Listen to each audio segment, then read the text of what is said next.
The near-Earth asteroids are a population of objects on orbits around the Sun that come near the Earth.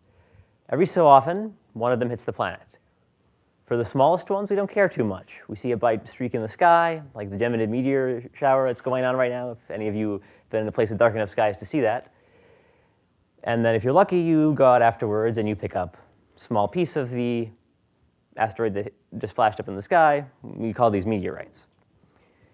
But larger objects can pose problems if they come down to the ground.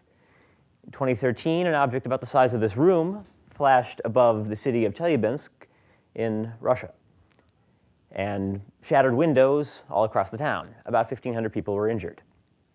We'd like to know about those things with a few days to weeks of warning so we can at least tell everybody to stay away from windows.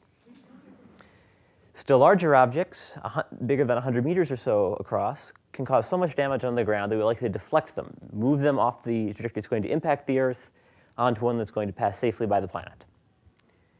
There's a big survey program going on right now to find all such objects in the near-Earth population, see if any of them need to be deflected in the next couple of hundred years. There's about a 10% chance that there is such an object. The average time between impacts of objects so big that we want to stop them from impacting is 1 per few thousand years. So what do we do in this 10% event that we find something that we need to push out of the way?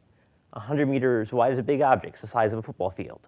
How do we move a pile of rocks that big onto a new orbit? There's a couple of ways we think we know that can accomplish this task. The first one is fairly primitive. We have our asteroid out in space. We hit it with a sledgehammer. I exaggerate only slightly. The sledgehammer in this case is a spacecraft. Not to scale. We run it into the asteroid as fast as we possibly can. Spacecraft has momentum. It changes the asteroid's momentum slightly. Rather than hitting the Earth, it goes past the planet. And ideally, it goes onto an orbit such that we don't have to worry about it in the next few hundred years. But this is not a very well-controlled process, because asteroids are irregular, they're piles of rock, they break into little bits fairly easily. We don't know how it's going to react to getting hit. Maybe some piece will go off to one side, and the rest will keep on coming towards us. So we have another proposal. This is called the gravity tractor. You stand next to the object. Now, the asteroid has a little bit of gravity. It pulls you towards it, but you at the same time are exerting your own gravity, pulling on the asteroid. You have rockets, you hover, and you slowly pull the asteroid off course. And if you've got 20 or 30 years of warning, you can stop it from hitting the Earth.